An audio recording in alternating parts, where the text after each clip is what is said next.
Hello my dear students, welcome back to the class. Today we will start with the chapter called Current Electricity. Charge. You have learnt about the charge in your previous classes, that is in your first chapter itself. What do you mean by charge?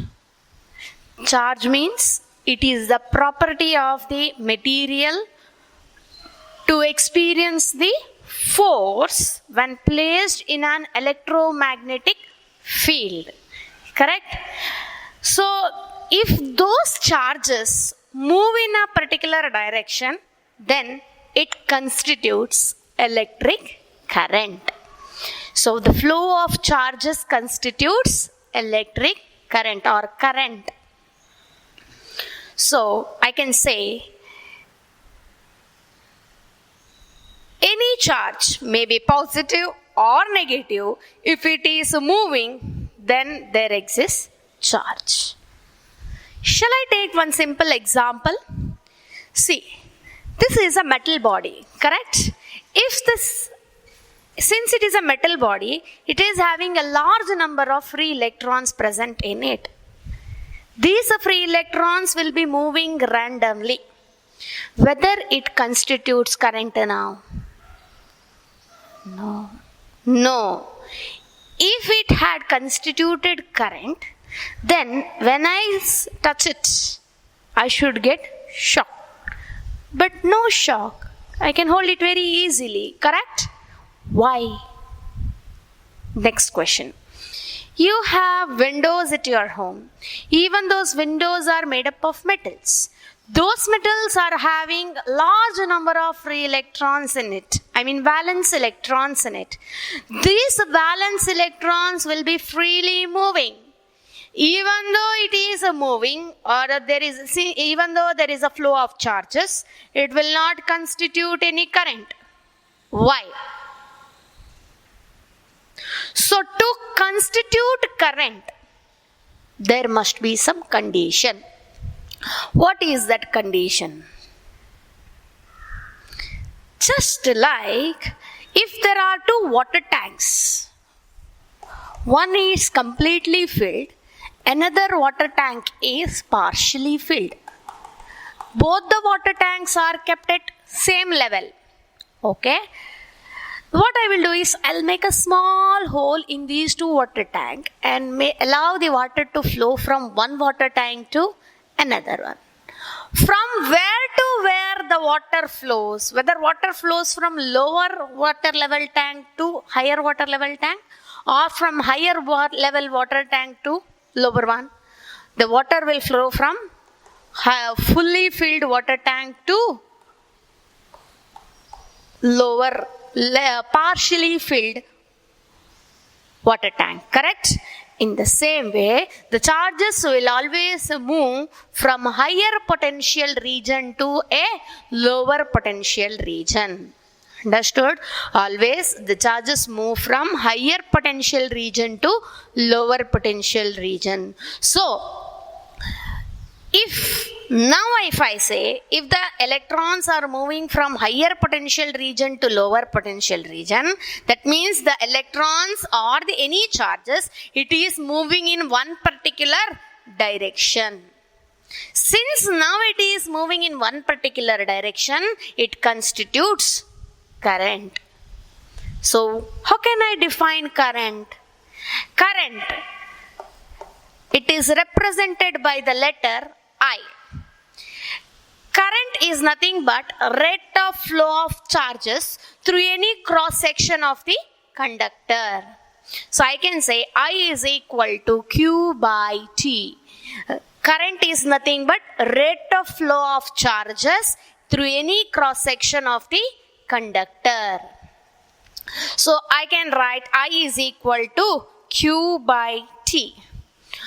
SI unit of current is ampere, capital letter A, ampere.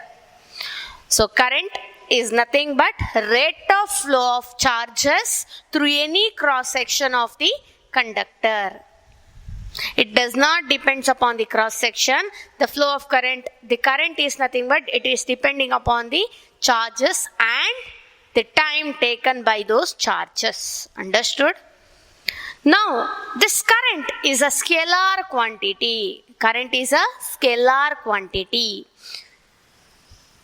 So, I can also write this. This current is nothing but, it varies, it is not steady with the time. It is varying with the time. So, I can write I is equal to limit as delta t tends to 0, delta q divided by delta t. As the time the varies, it is not depending upon the, it is depending upon the time. It is not steady with the time. Current is not steady with the time. It varies with the time. So I can write I is equal to limit as delta t tends to 0, delta q by delta t is equal to dq by dt. dq by dt. Understood?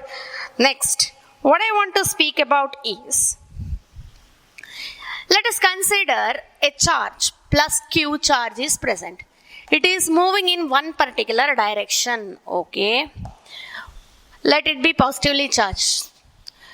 One more negative charges. Let it there be q2 amount of charge moving in the same forward direction.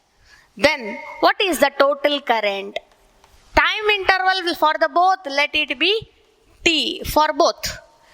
For the time interval t, the charge is q1 and here the charge is q2 moving, flows in the same direction. That is, both are moving in the forward direction. Then the total current is equal to q1 by t plus, this is plus q, this is minus q. So minus q2 by t is equal to q1 by t minus q2 by t. That is nothing but total current if both the charges are moving in the forward direction. If the same two charges, one is positively charged, another one is negatively charged, let this be q1, this be q2. One is moving in the forward direction, another one is moving in the reverse direction, that is backward direction. Now the total current is equal to q1 by t. What is the total current? Plus. They are moving in the backward direction, so it is minus, not plus, minus q2 by t. Therefore, I can write q1 by t plus q2 by t is equal to total current I. How it is? Here, since they are moving in the same direction, forward direction, I can write here, plus for total current. Here, since they are moving in the opposite direction, one is moving in the forward direction, another one is moving in the backward direction. So, the total current, now since they are moving in the opposite direction, so here negative. But this is nothing but negative charge, so plus. Understood? This is how you have to add the currents. How to add the charges? If the charges are of two different, what I can say, like charges or unlike charges, properties. Next, what I want to speak about is, do you know how much current is passed or currents through our nerves is? Amount of current produced through our nerves. Our nerves, we are having nerves in our body. Even our nerve system, they are acting like they are here, charges are moving from one region to another region in our body. So our nerves, it constitutes current of 10 to the power minus 6 amperes, that is microamperes of current is produced in our body due in the nerve system. Understood? Then, for our domestic purpose, for our daily use, what the current we use will be from the in the range of 10 to the power minus 6 to 10 to the power minus 3 amperes. That is from milli to microamperes of current will be used for our domestic purpose. Then in case of the thunder times, lightnings, what is the amount of current produced? What will be the amount of current produced? It is nearly 10 to the power 1000 times. That means very, very high amount of current. So whenever they say there is a fall of thunder, then there is nothing but we say short circuit takes place or fire takes place, correct? Next, what we want to speak is conductors. There are different types of conductors. That is solid conductors, liquid conductors, gaseous conductors, correct? So in case of the solid conductors, that means example, I can say the metals, correct? Solid conductors, valence electron or the free electrons acts as the charge carriers. There should be a charge carrier, I said, to constitute a current. That means the electrons, in case of the solid conductors, valence electrons acts as the charge carriers. Valence electrons. In case of liquid conductors, can you give me one example for liquid conductors? One example for the liquid conductor? Electrolytes. You have used electrolytes in your chemistry, correct? Using some of the salts. So those are nothing but liquid conductors. In case of liquid conductors, which is acting as the charge carrier, do you know? Positively and negatively charged ions. Positively or negatively charged ions acts as the charge carriers. They act as the charge carriers. In case of gaseous conductors such as discharge tubes,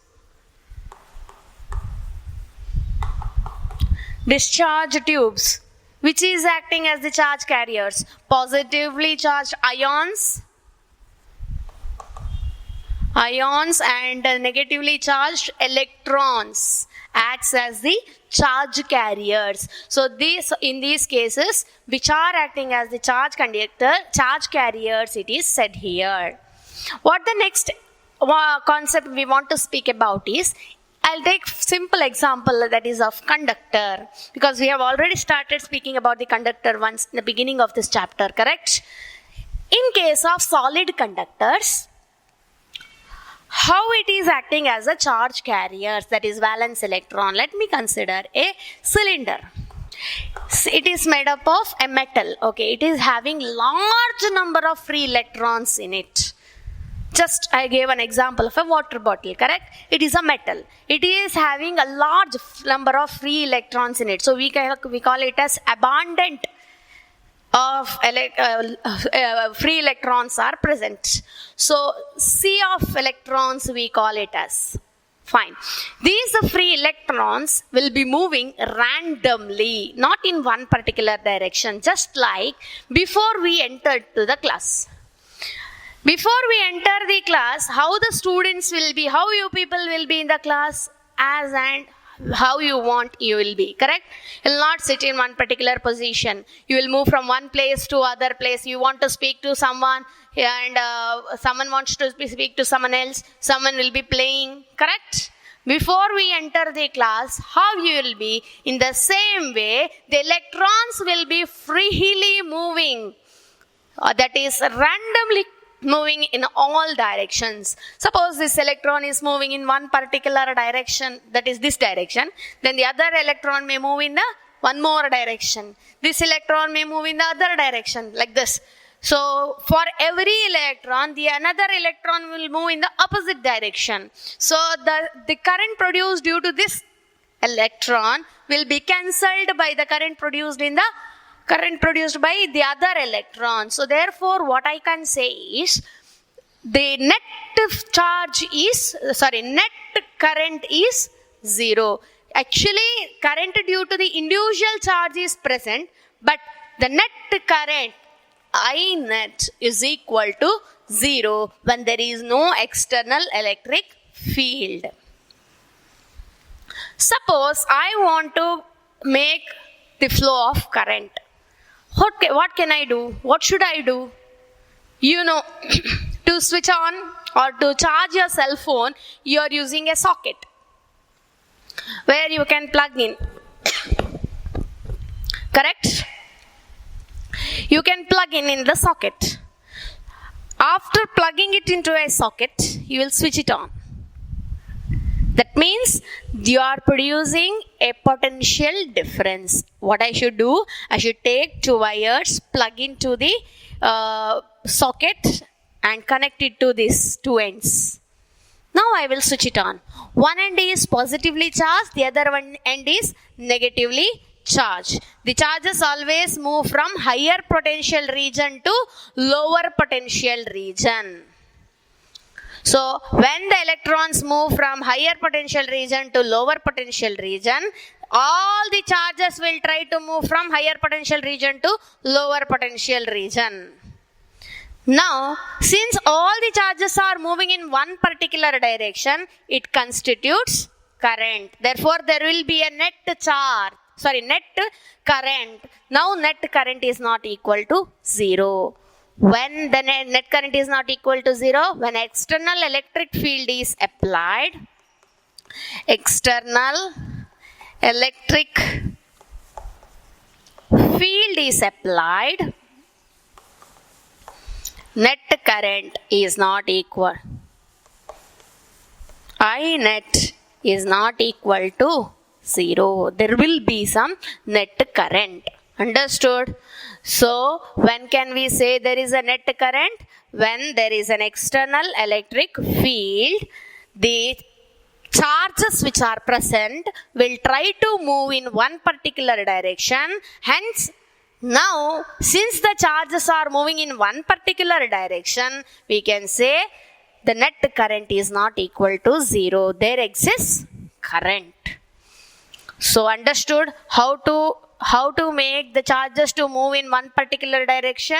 We can make the charges move in one particular direction by giving external electric field or by making the potential difference from one region to another region. Understood? This is how you can make the electrons to move. Suppose now I have connected to the socket with the two wires. Okay, one is positively charged, another one is negatively charged. One battery I have connected it. Okay, now the electrons will try to move towards the positively charged particle. How the electrons will try? Because electron is negatively charged. Fine. Now since electron is negatively charged, it will try to move towards the positively charged batteries region. Correct? So all the electrons which are present will try to move towards the positively charged because it is attracted towards the positive charge. Okay, since the electrons are trying to move this side, the direction of current is opposite. This is the direction of current. Always we mention the direction of current is opposite to the direction of the flow of charges. If the charges are moving in this direction, then the direction of current is opposite. Always the direction of current is opposite. Understood? If the electron is moving in this direction, then the direction of current is this one. Understood? Don't forget, the direction of current is opposite to the direction of the motion of the charges. Don't forget this. Understood? This is about the direction. Now, as I have said, you need a potential difference for the flow of charges. What I want to say is, by using these concepts, a scientist called Sir Simon Oman, what he has done is, he gave a statement called Ohm's law.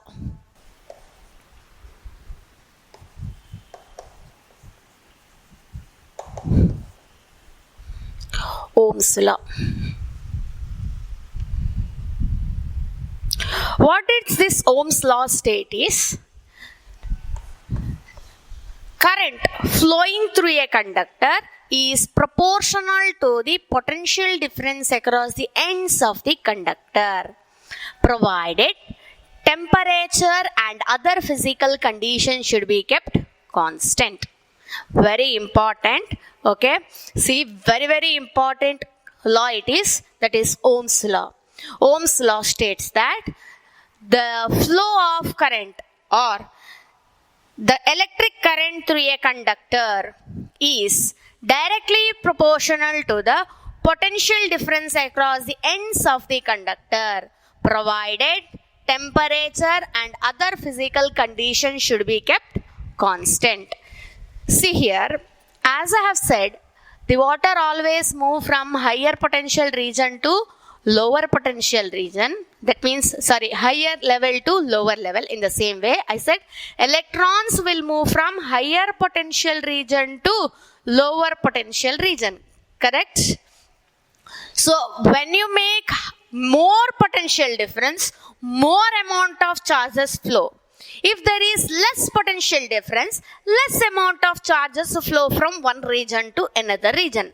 So, if the less amount of charge flows from one region to another region, the current produced is less. So, to make more current to be produced, we have to keep more potential difference. That means, I can say, the current produced is depending upon the potential difference. See here how it is. When there is a more potential difference, more charges move. Since current is equal to Q by T, if more charges flow, the value of Q, the number of charges is more. Therefore, I can say current produced is more. Correct? So, therefore, what here Ohm wants to say is, when there is a more potential difference, current produced is more, but it depends upon the temperature. You should keep the temperature constant. It should not vary, and other physical conditions should be kept constant. So, according to Ohm's law, the current through a conductor, or the electric current through a conductor is directly proportional to the potential difference across the ends of the conductor, provided temperature and other physical conditions should be kept constant. So, I can say V is equal to I R, where R is nothing but a proportional constant called resistance. R is nothing but a proportional constant called resistance. So, current is proportional to the potential difference across the ends of the conductor, provided temperature and other physical conditions should be kept constant. To remove this proportional, a proportional and give equal symbol, a proportional constant is given, that is R, that is V is equal to I R, where R is nothing but a proportional constant called resistance. The SI unit of resistance is Ohm, and it is given by the symbol this one, Ohm, O-H-M. Understood? So, I is proportional to V. I will just write a statement. Very, very, very, very important it is. It states that electric current I through a conductor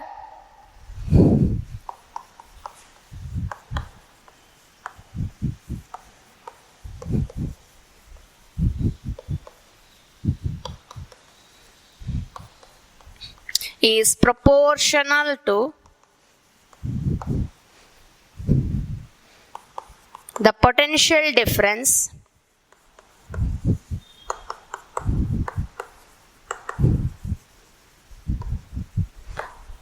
across the ends of the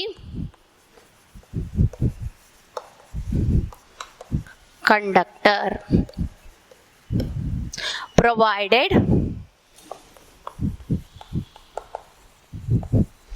temperature and other physical conditions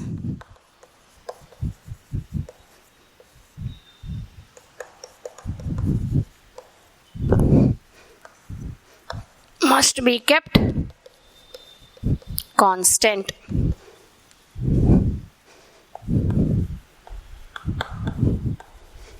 After writing this statement, write this one, then write this one, then write this one. So here better to write V, correct? So now there is no need to explain what is I, what is V. So for this question, there is 2 marks for this question for exam. Almost in many of the question paper, this question has come. State Ohm's law. So for that, you have to state this Ohm's law. Then you have to write this proportionals. Then this one. Then write this one. Understood? Can write till here? Yes, write this. Very, very, very important. Mark it as very, very important. Okay. So electric current through a conductor is proportional to the potential difference across the ends of the conductor, provided temperature and other physical conditions must be kept constant. Next. So how can you explain what is resistance from this? V is equal to IR. So R is equal to V by I. Now, resistance is nothing but it is a ratio of the potential difference to the current through it, through a conductor, correct? Or the question is not important for what is resistance. The question is asked, we can be asked, define 1 ohm. How can you define 1 ohm? Define 1 ohm. Resistance of the conductor is said to be 1 ohm if 1 ampere of current is passed through a conductor when a potential difference of 1 volt is maintained. Correct, na? What do you mean? Define 1 ohm, the question is, okay? So 1 ohm, the resistance is 1 ohm is defined as if 1 ampere of the current is flows through a conductor when a potential difference of 1 volt is maintained, the resistance is said to be 1 ohm. Understood? Resistance is said to be 1 ohm if 1 ampere of current is passed through a conductor when a potential difference of 1 volt is maintained. Understood? Very, very important question for 1 mark. Okay? 1 mark question it is. Next. Now what I want to speak is, but resistance is not depending upon the V or I. It is not depending upon the V or I. Resistance always depends upon the material. It depends upon the dimension of the material, and also it depends upon the temperature. So resistance is not depending upon the V or I. It depends upon the material, dimension and temperature. Understood? So I can say resistance of the conductor is depending upon the length and area of the conductor, and also it depends upon the material. In reality, what do you mean by resistance is the next question. We said so much. If before explaining this, I want to ask, what do you mean by resistance? Resistance is nothing but it is the opposition for the flow of current. How much there is opposition for the flow of current is nothing but resistance. If the resistance is more, less amount of current flows. If the resistance is very less, then more amount of current flows. So it depends upon the resistance and flow of charges. So what do you mean by resistance? It is nothing but opposition for the flow of charges. Understood? So in today's class, we spoke about the concept